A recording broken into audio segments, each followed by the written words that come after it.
they just have no idea of the vindictiveness, the I'm going to get you if it's the last thing they don't.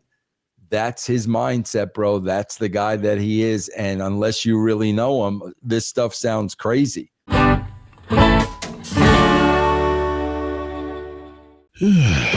What's going on, everybody? This is Dr. Chris Featherstone here for yet another episode of the Wrestling Out. Vince Russo, look, he's already got the pulsating flexi Lexi guns ready to rock and roll for this show, man. It's going to be fun as always. EC3's guy, he's promoting something. He's always got something going on. Was that a scent? I got some sage burning. I'm trying to clear the energy around here. Yes. What does sage mean? What does it mean? Or what is it? I mean, Sacred Sage was written to honor the spirit of the sagebrush, which was introduced to me during my first walkabout in August 1988. It took me to towns, blah, blah, blah, blah, blah.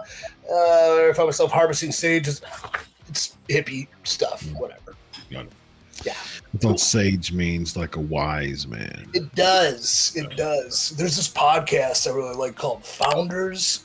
Guy's really good. His name's David, but he created his own little, like, he's a psychopath, but all of his notes and stuff he has in this giant AI conglomerate that's called Sage. I don't know why. Like, whatever, dude. He's a cool guy. I want to be on it.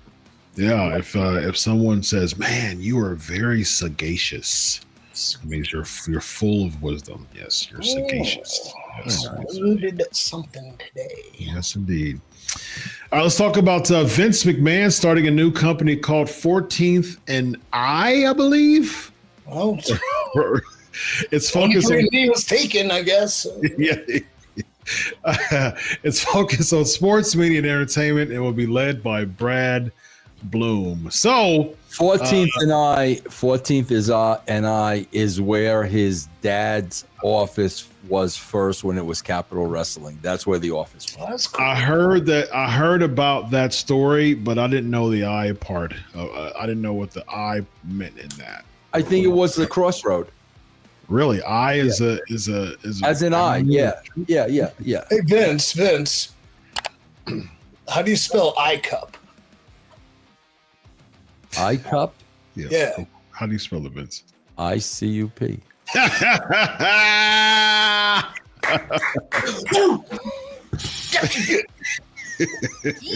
Yeet. Saying ICUP on this particular podcast can be blown up. That's for sure. My life. God. Oh, God. All right, Vince. All right, so let's talk about the 14th and I. So yeah, I mean he's got his own entertainment company. Vince Russo, man, what do you think this acquisition does for Vince McMahon as a how old is he now? 78, 79? 79, I think. Yeah. I think it sets him up to buy his company back and make a deal with the Saudis. I do. What else is Vince buying, bro? Yeah, what's he buying, bro? An A&S, Subway? Maybe Vince is buying a Subway, a Quiznos. What is Vince buying, bro? Come on. Yes, indeed. Yes, Brock Lesnar was endorsed by Jimmy John's in the beginning, and that's the reason why he came and started wearing Jimmy John's on his shorts. I remember that. That was pretty funny. Yeah. I mean, why wouldn't it? I mean, like, almost an 80-year-old man just buying an entertainment company, Brad Blum, running it. What's the end game with this, man? Why wouldn't it be a route to wanting his baby back, Vince? People just keep forgetting, bro. We got to keep going back to the beginning of this story. Stephanie, his daughter, his son-in-law, and Nick Khan voted against him coming back to the company. Bro, at that moment, it was game over. Yep. And people keep forgetting that. They just have no idea of the vindictiveness, the I'm going to get you if it's the last thing they don't. That's his mindset, bro. That's the guy that he is. And unless you really know him, this stuff sounds crazy. It's not crazy, man. Yeah.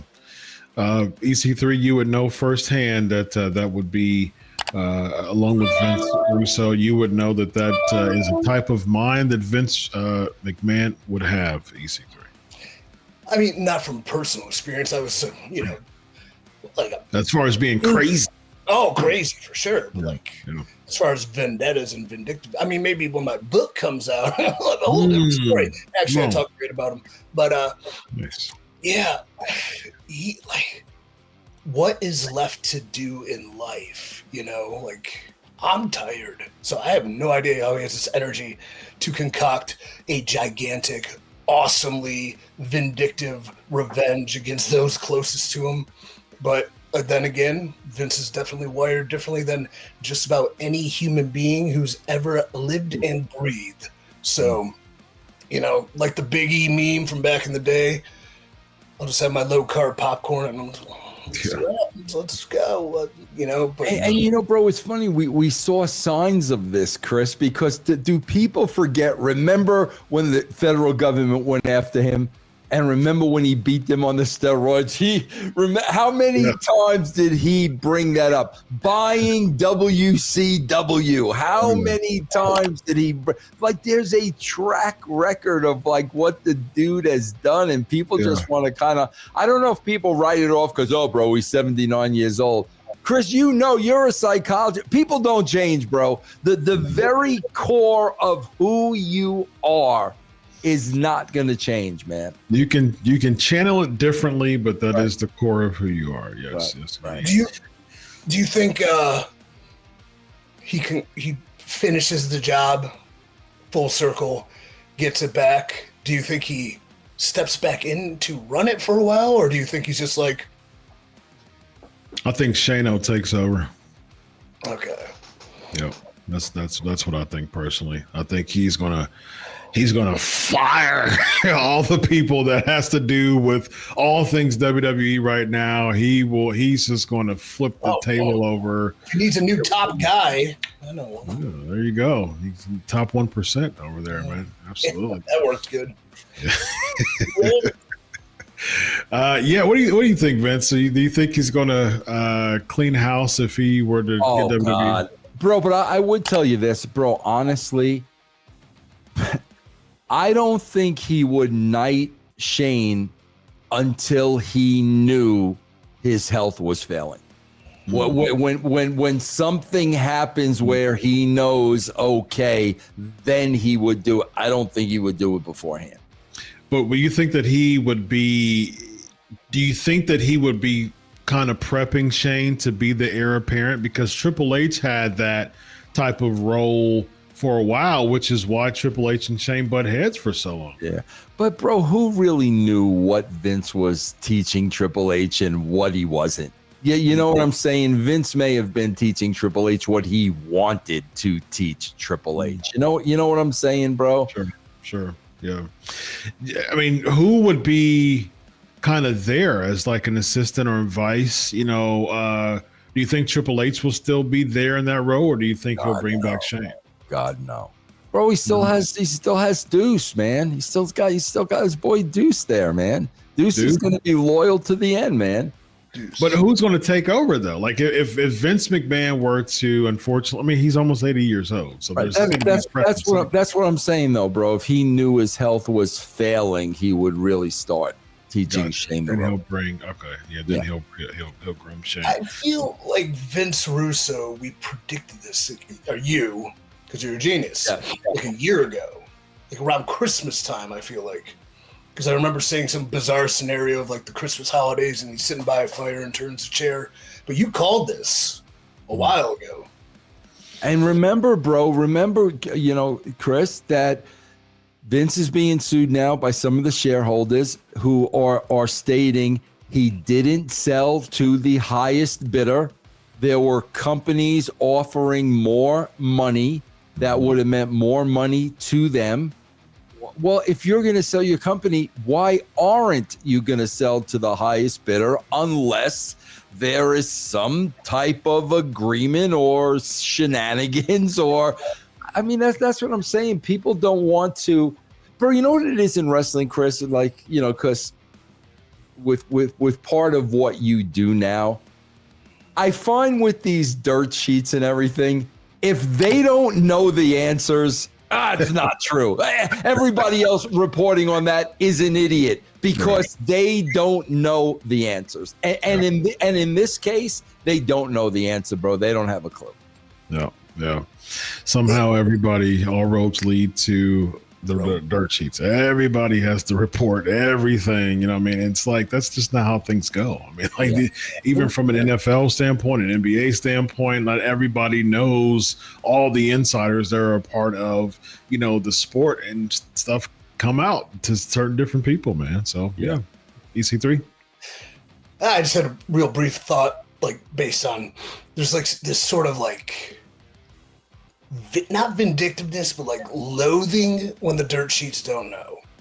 Like they're almost like offended. They feel entitled to it, and they're like, "How do you know?" Like it's a weird, bizarre lovers kind of like relationship that I'm sure Dr. Chris has 14 theories on that I can not verbatimly say like he would, but it just seems like jilted and traitors for not letting us know the secret runnings of your business. Well, you know what it is, EC3? They don't want to look stupid. They don't want to look stupid because, Chris, I swear to God, they never say when they were wrong. They never, and they're supposed to be journalists. That's part of being a journalist. I made a mistake. I report. Never. So they don't like to look stupid. So when they don't know, everybody else is stupid. And when they're wrong, bro, there's a million reasons. They can never just come out and say, you know what? I totally missed this one. Yeah, I did. I made a long. Oh, you did. You did. Yeah. How's Drew doing? How's Drew? Probably was going to win it.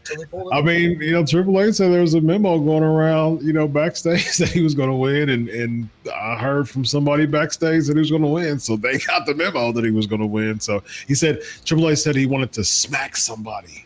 Things were being leaked out. He said in that same interview. So, yeah, I'm thinking in my head like Triple H, come on, man, you know stuff gets leaked out, man. So like he has a CYA, you know what I mean, like himself, and so he's not going to say too much. But the sheets believe it, the IWC believe it, and they always have something to do. They want to cut a promo for everything, man. So there you go.